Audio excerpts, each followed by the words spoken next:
No, you go turn it down. Turn it down. Or either way up.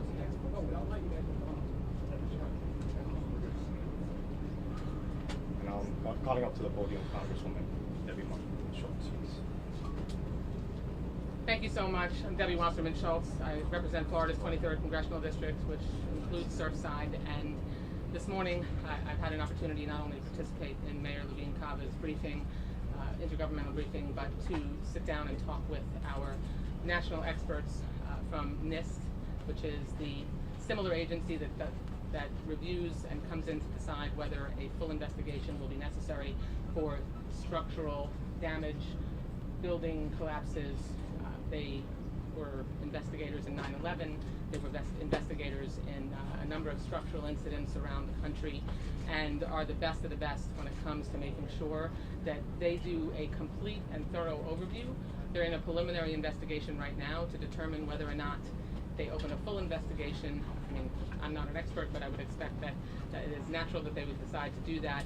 And their role is to very forensically review, as the process of going through the rubble, even during the search and rescue process, to help make sure that evidence is preserved, which they're working with the task force on debris to do that, to make sure that even with the Army Corps of Engineers that is embedded in their team, to take a look at some of the issues that have arisen anecdotally, but the issues like the questions around the structural damage to the pool, that area that has been mentioned, and other different points of weakness. They will look through that preliminary investigation and determine whether they open a full investigation, and that is triggered when they get a sense of, after their preliminary review, of whether or not any decisions and fact-finding that they engage in as a result of that investigation can have longer-term implications and recommendations for how we change federal oversight, federal law related to building construction and the kind of code enforcement decisions that will have to be made on the ground. So it's really important and very significant that they're here as early as they have been, because getting them here, embedded with the debris task force, making sure that they advise on how evidence should be preserved once law enforcement takes over, will give them a better chance of answering the question that I know I've been asked over and over. We all have been, okay, how are we going to deal with the long-term implications of this? Did this only impact just this building? We have, as we've said, structures like this all the way up the coastline, all the way up the coastline of the United States. And what NIST will be able to help do is, they're a fact-finding, not a fault-finding agency, and a long-term investigation of theirs would give us a chance, for me, as a member of Congress, to be able to to adopt changes in federal law that will help them make sure that when structures are built, that something like this could never happen again. So I'll continue to be engaged with our very seamless local, state, and national leaders, so that we can make sure that we continue the whole of government approach where there's no daylight between any of us. Thank you so much, and thank you, Mayor Levine Cava, for all your work. Thank you, Congresswoman. And Governor Ron DeSantis. Well, I had a chance to meet with a number of the urban search and rescue teams today, and as I have seen them, of course, over the last many days, but they've been going at it for over 100 hours straight.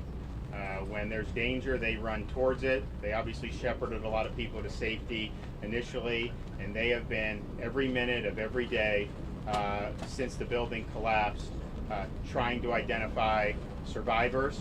They're putting themselves at risk in order to do that, not only because you could have additional collapse. You've had deep-seated fires that they've had to fight. It's been an incredibly hazardous environment, and they've been on the scene nonstop from the very beginning. So I just want to thank them for what they've done. We obviously have some other folks throughout the state that have been able to also come and supplement, but those teams here in South Florida, they're the best of the best.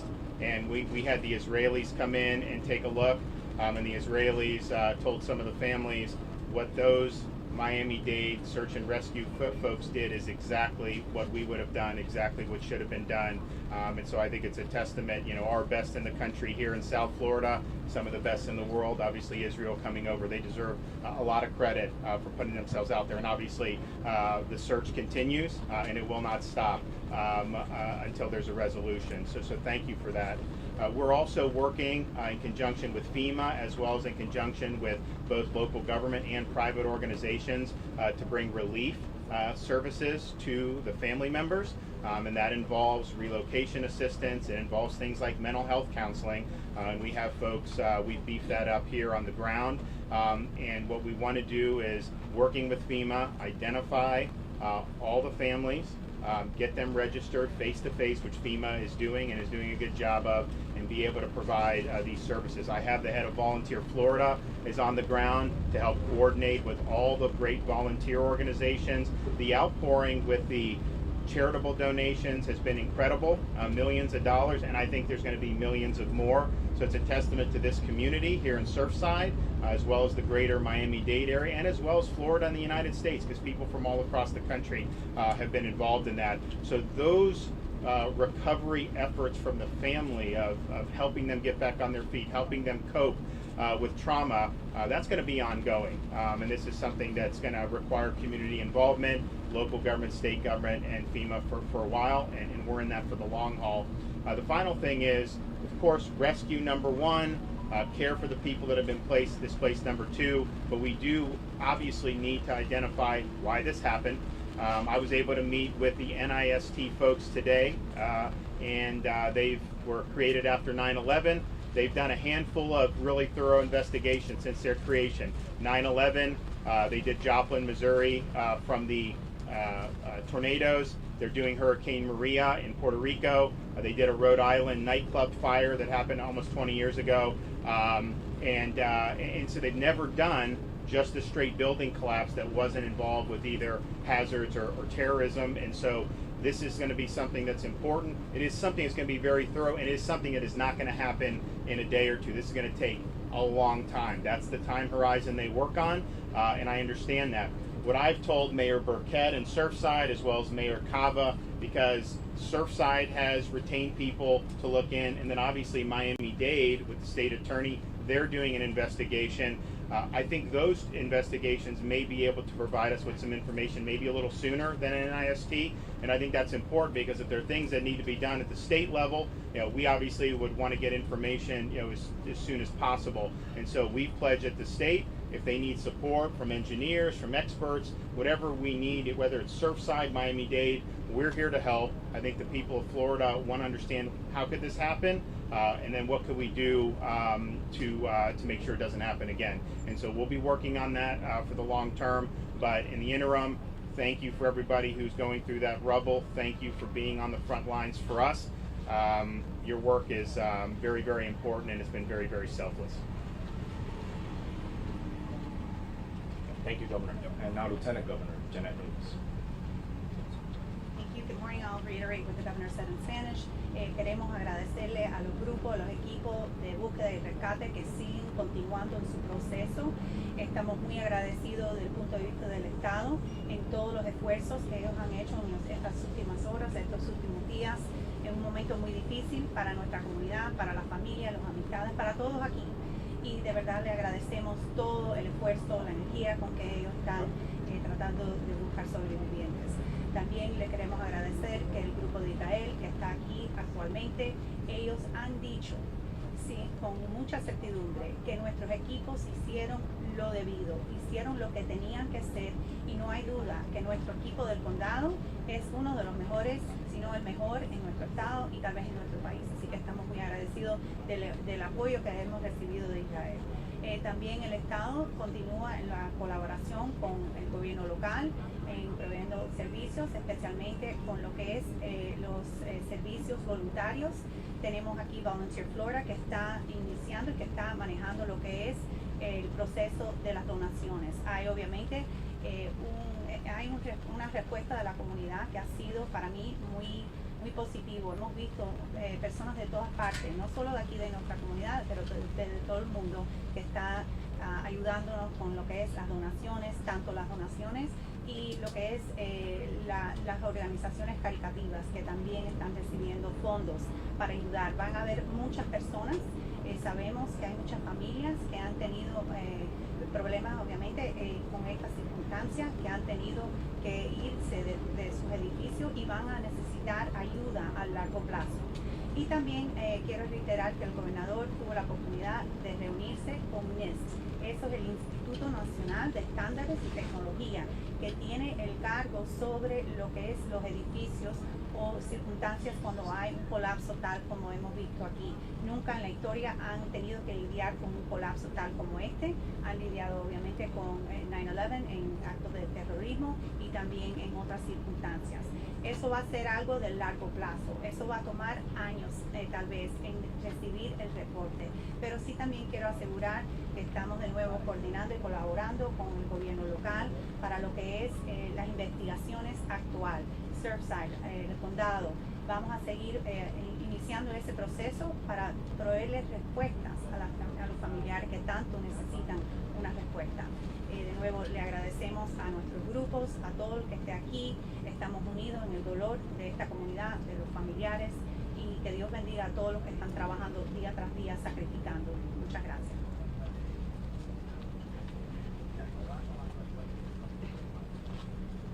Thank you, Lieutenant Governor. Now Miami-Dade County Mayor Daniela Levine Cava.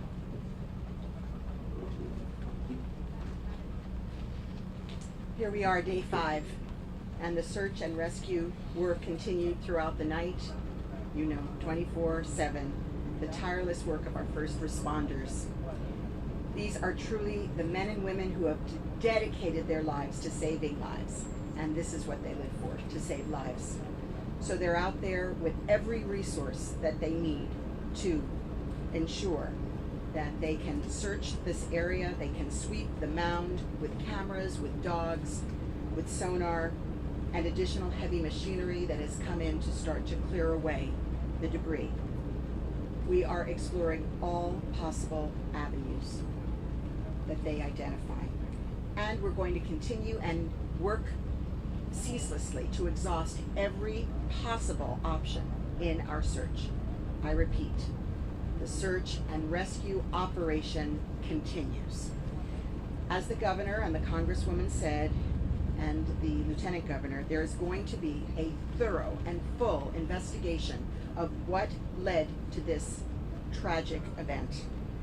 We are going to get to the bottom of what happened here. Right now, our top priority is search and rescue and find the people.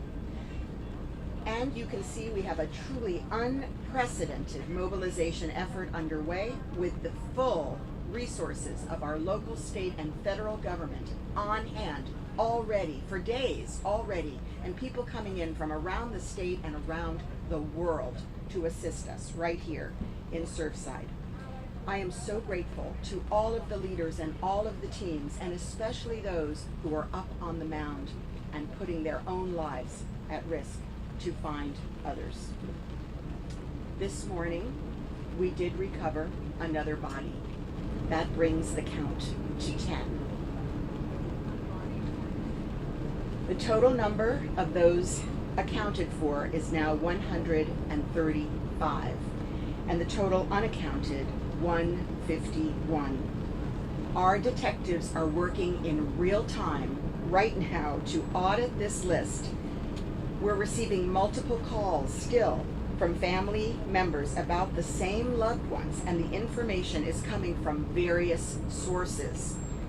I want to stress, as we have from the beginning, these numbers are very fluid and they will continue to change.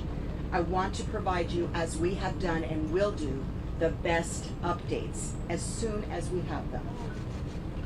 Remembering that we've told the families that are waiting that they will be the first to hear, and they were the first to hear about this 10th victim that we uncovered today. So we will continue to support all of the families and loved ones who are affected with their mental health, their social service, their physical needs. They have professionals on site, a full gamut in the Family Assistance Center. The Miami Foundation, one of those that launched the donation site, is also on site to assist these families with the cash assistance they need to get on with their lives as well. And we know that, as was said, millions have been collected across these different donation sites. It's really quite incredible. So please continue to pray for the families, continue to pray for the search and rescue team, the best in the world. We have hundreds on backup. We have the people we need. We are continuing without stop. Thank you and God bless. La búsqueda y rescate continúa durante la noche, durante el día, incansable de nuestros socorristas.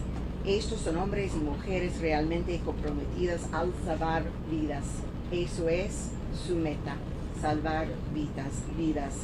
Mientras hablamos, están usando todas las técnicas que tienen allí, los recursos disponibles, todos que necesitan. Tenemos recorriendo el lugar con perros, usando maquinaria pesada adicional para limpiar los escombros y explorando todas las vías posibles. Vamos a hacer todo lo posible y agotar todas las opciones en nuestra búsqueda. No vamos a dejar nada. Como dijo el gobernador y la congresista, habrá una investigación exhaustiva y llegaremos al fondo de este asunto, federales, estatales y locales.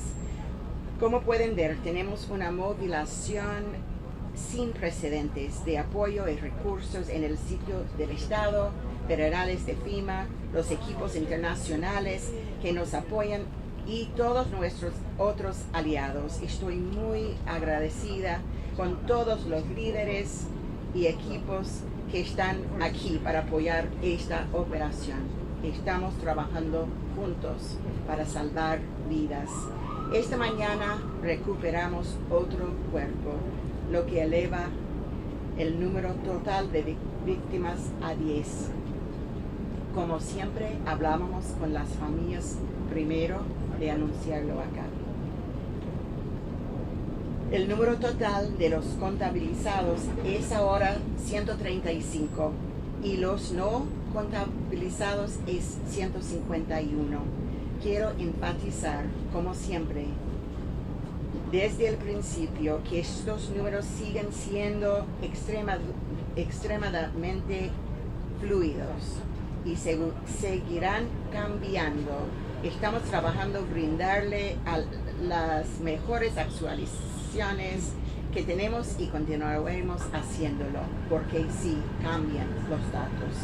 Continuamos apoyando a todas las familias afectadas con profesionales de servicios sociales y de salud mental, con más que 20 grupos ayudándonos en el sitio de asistencia para familiares.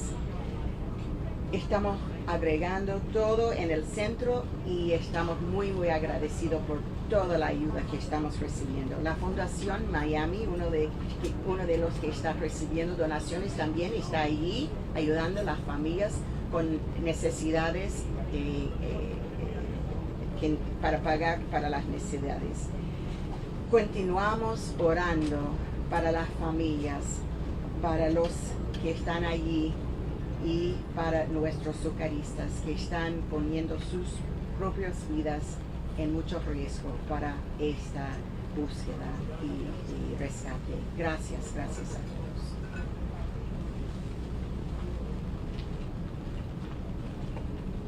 Thank you, Madam Mayor.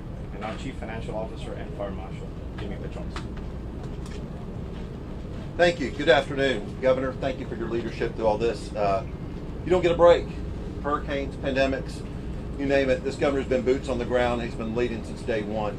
Mayor, your staff, amazing. The folks of Miami-Dade County, the resilience that they've provided. This is an international issue, as we've seen support come from the federal, international community. I'm the state's chief financial officer. I'm also the state fire marshal, also a citizen of the state of Florida. Proud to be here with the urban search and rescue men and women of task forces that are assigned here. This is the largest ever deployment of task force resources in the history of the state of Florida that's not a hurricane. The same number of men and women that are on the ground right now is the same as that was deployed to Hurricane Michael, which is a 12-county storm event. They're working around the clock. They're working 12 hours at a time, midnight to noon, noon to midnight. They come from Tallahassee, they come from Orlando, they come from Tampa, they come from Israel, they come from Mexico, they come from Jacksonville, they come from Fort Myers. They come and they leave their families to come and work around the clock. Their reward is the life they save. They are making the efforts as we speak right now, and they don't stop. They hardly rest. They come off for about 45 minutes, they check their pulse, they check their O2 levels, and they go back to work, because that's what they do. They work to save lives. I've got the honor to be here with them, and so proud of the efforts that are taking place here. I can't say enough for the leadership of Kevin Guthrie and Florida Department of Emergency Management, for FEMA. They have provided, as they know the magnitude of this event. This came from a camp, and now we've created a city inside of a city, several blocks, and we appreciate all the patience that the communities have had here in the region as we do the most amazing efforts in the history of the state of Florida to save the lives at risk because of this terrible tragedy. Governor, thank you for your leadership. Mayor. Thank you, Chief. And now from the Florida Division of Emergency Management, Kevin Guthrie. Hey, good morning, everyone. Kevin Guthrie, Florida Division of Emergency Management Director. Yesterday at about 4:15 yesterday afternoon, Mayor Cava and Chief Kaminsky asked for the assistance of a federal incident support team specifically related to urban search and rescue. FEMA was in the room at the exact same time. The informal communication of that request happened in minutes, so that request was sent up and mobilized, and we have followed up with the necessary paperwork. So again, I think it's important for everyone to understand that as soon as Mayor Cava, Chief Kaminsky, Director Ramirez need a resource, we're sitting together, we're working together underneath the leadership of the governor, the lieutenant governor, Mayor Cava, and others to make sure that that happens instantly. Again, as Congresswoman said, there is no daylight in between either one of us. So I think that's important for everyone to know. I will say that we also are mobilizing today a Florida DHS&V bus to help people get ID cards for those that have been displaced. They need ID cards, driver's licenses, and things of that nature. Those will be, that bus will be deployed today, should be here on site tomorrow. Thank you. Thank you, Director. And now the Surfside Mayor, Charles Burkett. I just have a handful of things I want to share with you. First was this morning I was at the site, and I observed hundreds of search and rescue people actively using their hands, digging out, and doing what they're here to do. I also observed the heavy equipment that the governor and the federal government have sent down to us in action, lifting off huge slabs and moving them away from the pile. Secondly, I visited with the families again this morning, as did everybody probably standing here, and we heard from the Israeli team that is here, and one of the things I wanted to note was that the Israeli commander told us that the teams that are out there working fabulously together. There's a joint effort, there's a camaraderie, and everybody has the same goal, and that's to pull people out of there. He also added that the intensity and the numbers will continue to increase, which I was very interested to hear.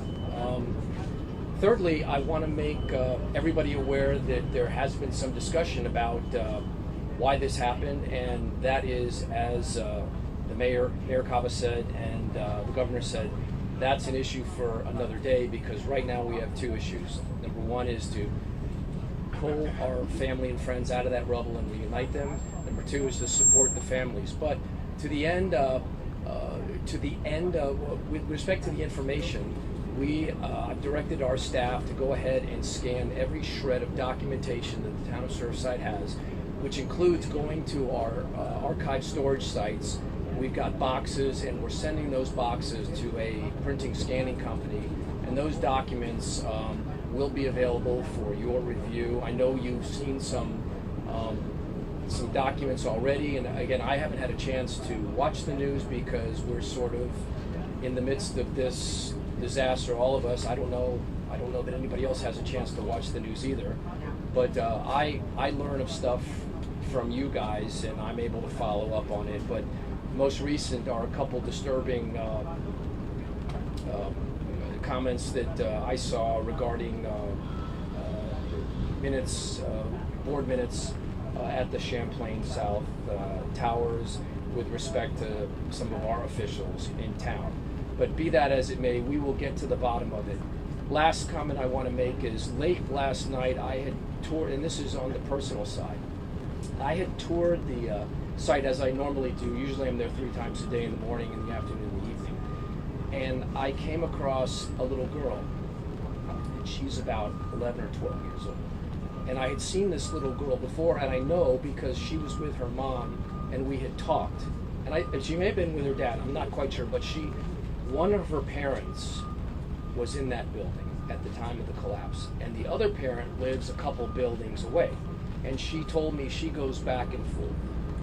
When I came across her, she was sitting in a chair by herself with nobody around her, looking at her phone. And I knelt down and I asked her, I said, "So what are you doing? Are you okay?" And she said, "Yes." And she said something. And what she was telling me, it was a Jewish prayer. But she was reading a Jewish prayer to herself, sitting at the site by where one of her parents presumably is. And that really brought it home to me. And she wasn't crying, she was just lost. She didn't know what to do, what to say, who to talk to. And I was looking for her this morning at that family meeting and I didn't see her, but I am going to find her and I'm going to tell her that we're all here for her and we're going to do the best we can to bring out that parent. So anyway, it's horrific. This is disturbing, but that is just a tiny, tiny example of the impact that this collapse has had on our community. Thank you. Thank you, Mayor. Now Miami-Dade Commission Chairman Jose Tevez.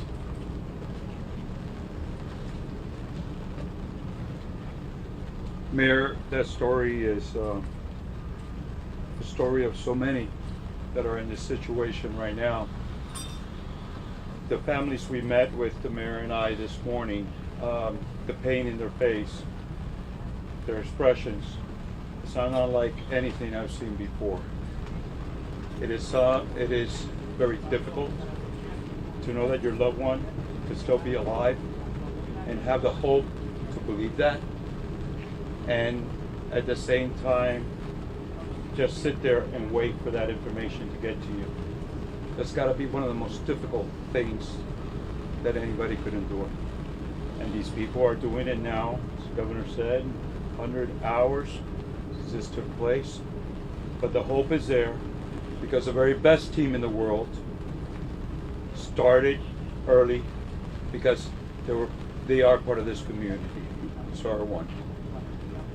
And many have come, as the CFO stated, to come and help. Many more still to come as needed. So this community is blessed. These people are blessed that we have the kind of people that know what they're doing. They're the very best at what they do, and they're doing it non-stop. Rain, whatever comes in the way, they don't stop and they'll continue. So it is about them. That is who this is about. And we pray for them. We're constantly having hope. And we're begging God for that hope for them. And that, ladies and gentlemen, is what my colleagues and I have been doing here. Making sure that whatever is needed on our behalf is done so. Our mission not here right now, it's just helping. But it will come later when we have to deal with the problems of how this happened and how we can make sure that this never happens again. And that is where we're at this point.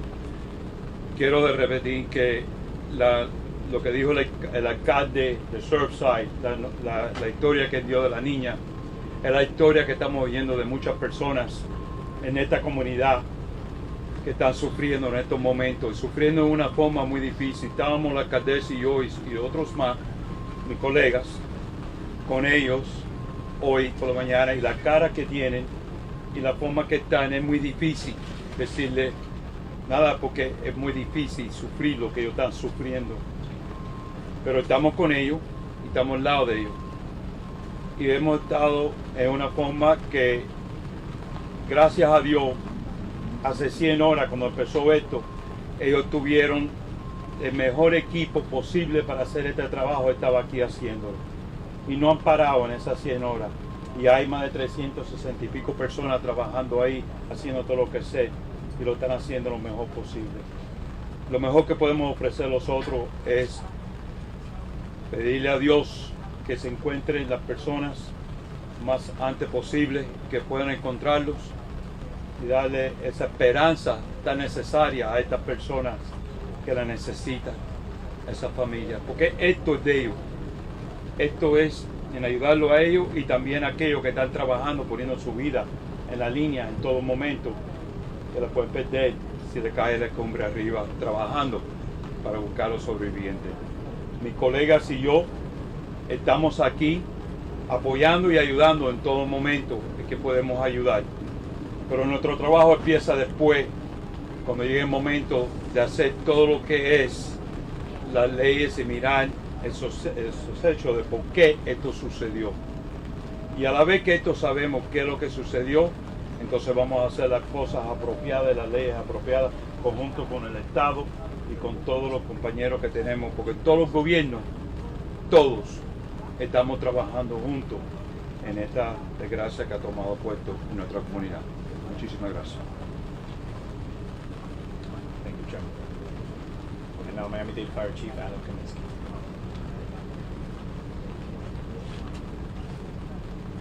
Good afternoon. We actively continue our search and rescue operations. We have all Florida task force teams on site, still operating throughout our 12-hour operational periods.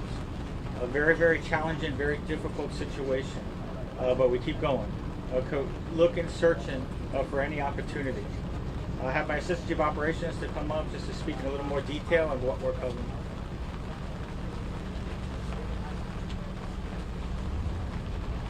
Thank you, Chief.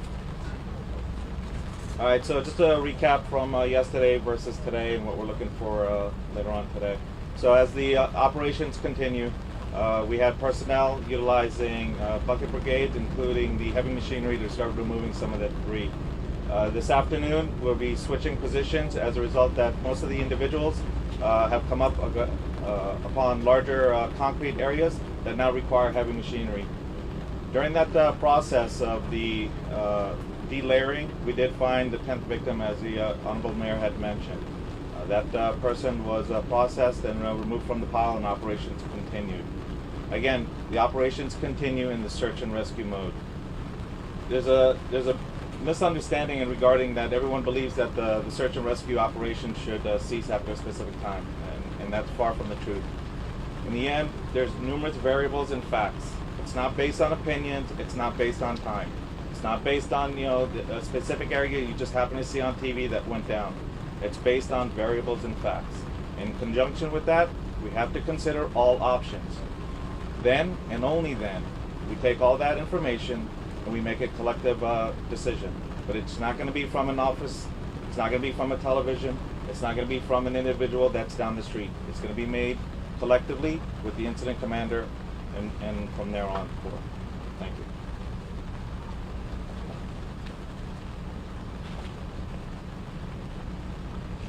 Thank you, Assistant Chief. Miami-Dade Fire Rescue, en español, PIO, Erica Benítez. Muy buenas. Como acaban de escuchar, continuamos nuestro esfuerzo de búsqueda y rescate.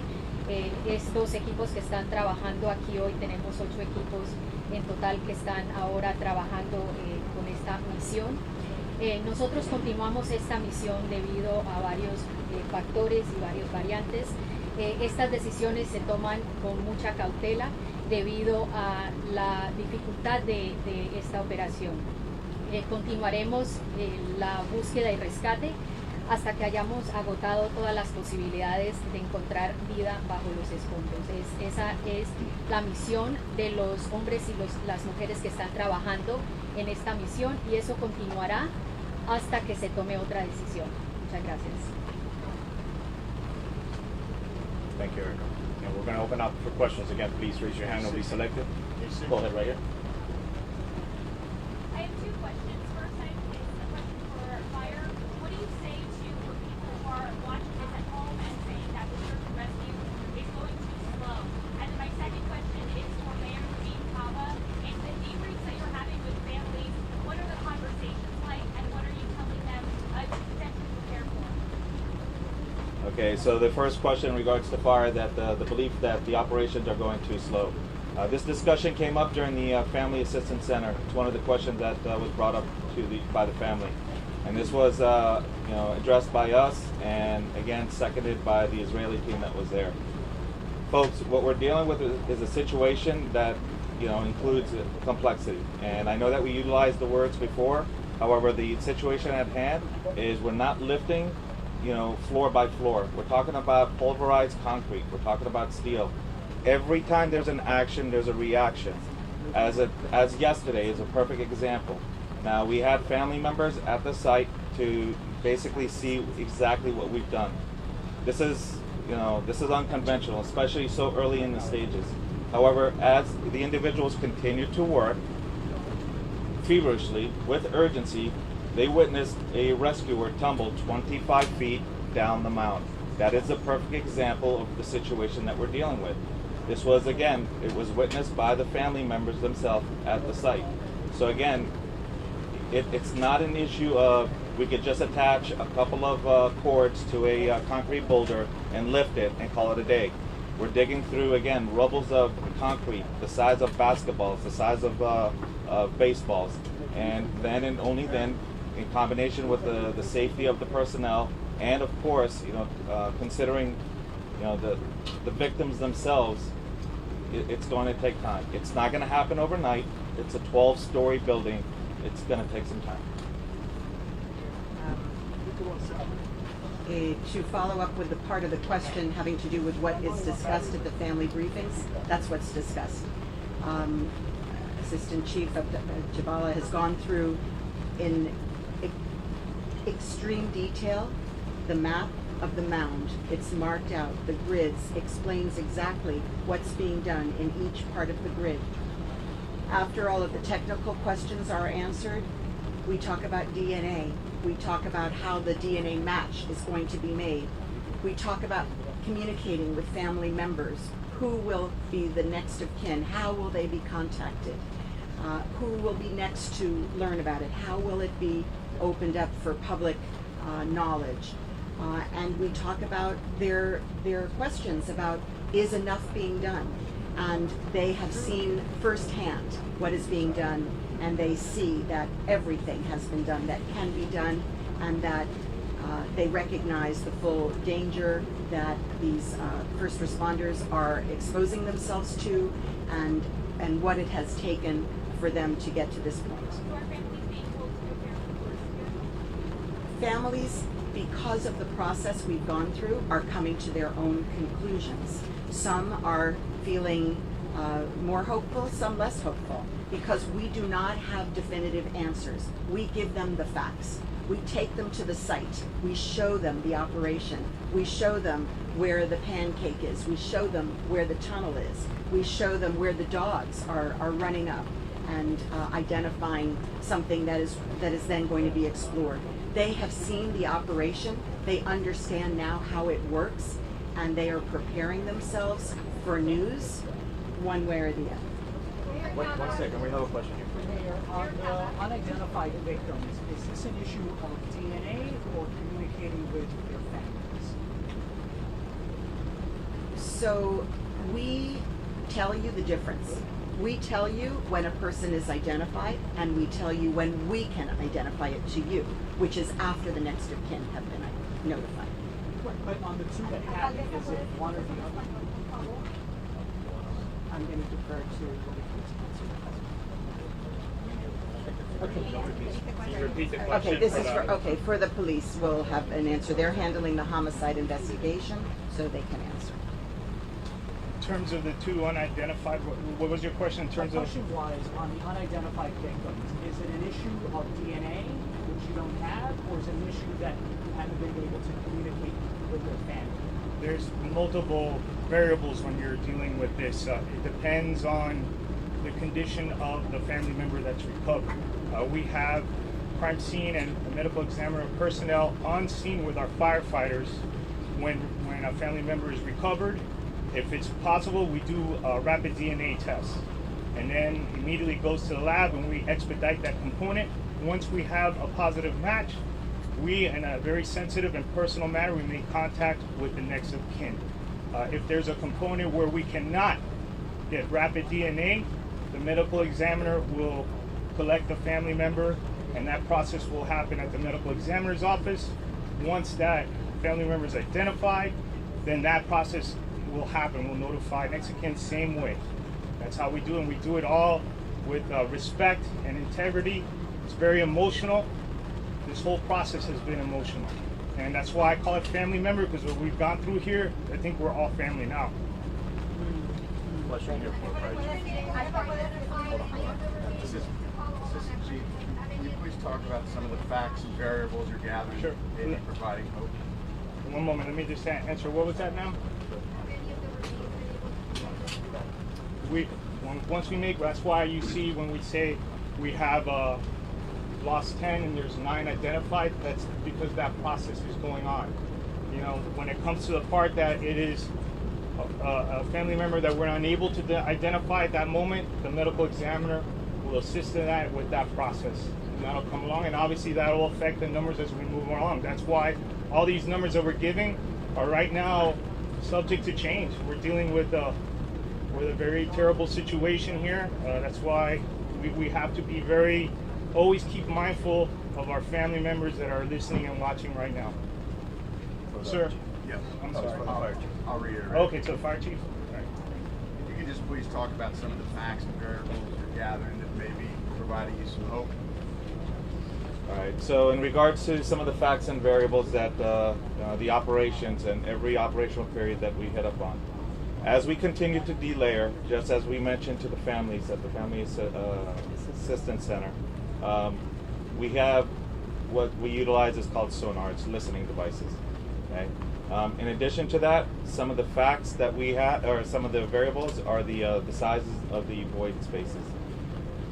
There's certain areas that we have not gotten to, but we've been able to place cameras that seem to have large enough spaces, voids, that occupants may still be in there. Again, it's in regards to the actual spaces. Not to say that we've seen anybody down there, but we haven't gotten to the very bottom.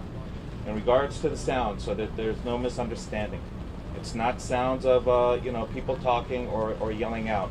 As I've mentioned to the families, it could be a tap, it could be a scratch. It may be nothing more than some of the metal that's contorting.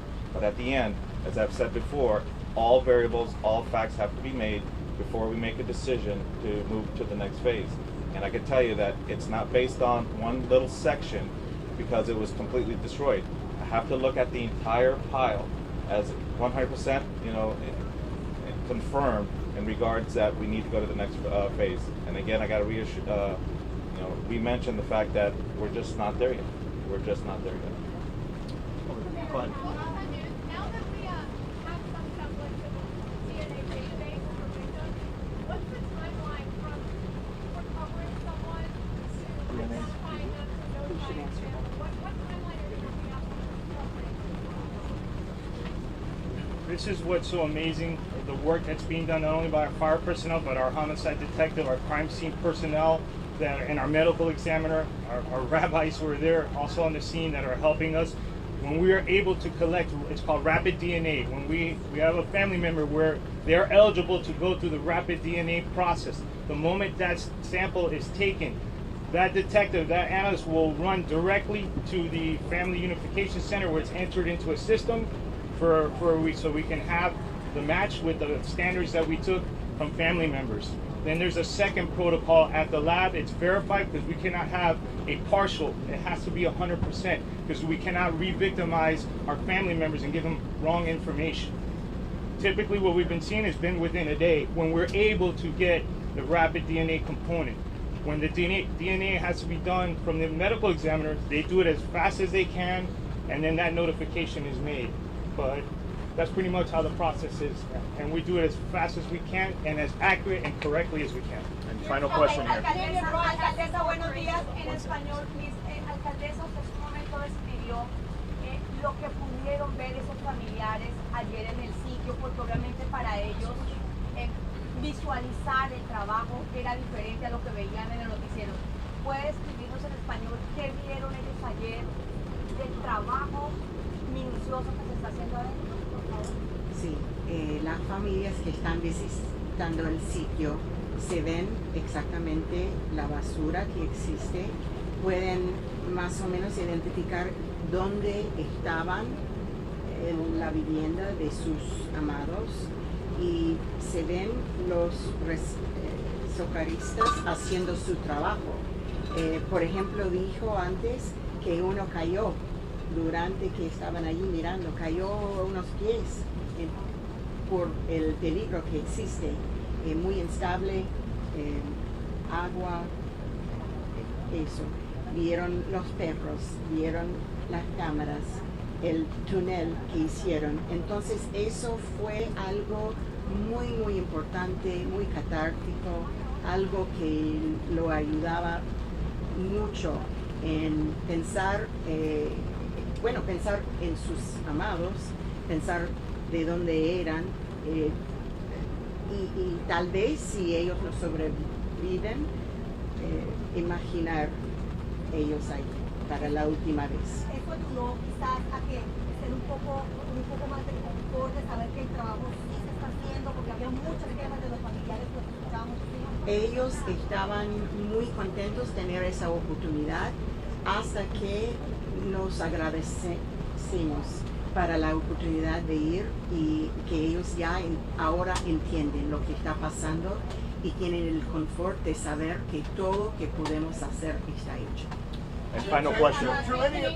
Final question right here, sir. Please answer to Floridians, not just those here, but to those around Florida who ask, in the face of published reports suggesting that at least potential big signals about problems with this complex, from Surfside to county reports to private reports that have been published and suggested there were issues. How can people have confidence in the process going forward, given what at least initially appears may have been this signal about problems with this building? Let me say from the county's perspective, the buildings that are under our jurisdiction are being reviewed. We have on site, we're going through every building that has been reviewed to make sure that every problem that's been identified is pursued.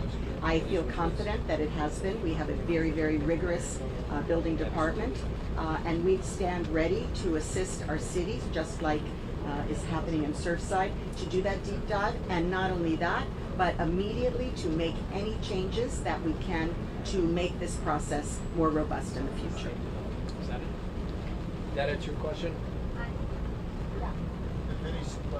Well, Surfside, I told you.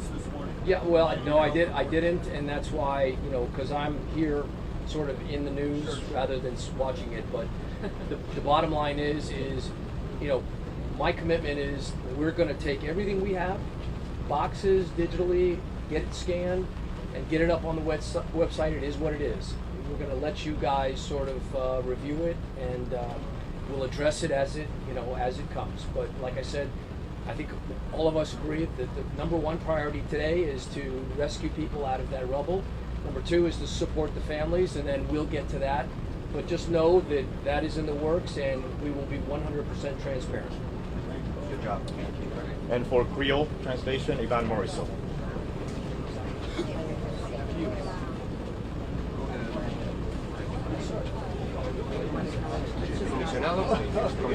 I just want to acknowledge that we've been joined by our Agriculture Commissioner, Nikki Freed. And by the way, we want to thank all of you for the news, the way you're putting it. On behalf of the mayor, my colleagues, thank you so much for the way, what you're doing. Mais yon résumé de ça que nous tiré de presse conférence là. Fouille là a continué sans prendre souffle. Messieurs, dames, secouristes nous yo sans pareil. Et nous allons faire tout ça qui est possible pour nous joindre bon résultat. Pour le gouvernement lui-même, il faut regarder tout petit détail dans l'investigation pour le côté tout bagaille pour y. Maintenant, nous découvrons plus de monde en bas des brilles. Nous joignons 135 personnes que nous avons cherché et nous avons cherché toujours 151. Pas oublier, chiffre capable de changer à n'importe qui heure. Nous avons continué à supporter les familles avec aide santé que les professionnels nous ont toute la journée. Fondation Miami, ou bien Miami Foundation, l'a tout et commencé à distribuer l'argent qui est collecté pour supporter les familles qui disparaissent. Tant pis, continuez à supporter eux et continuez à supporter les familles. Que bon Dieu bénisse nous. Merci en fait.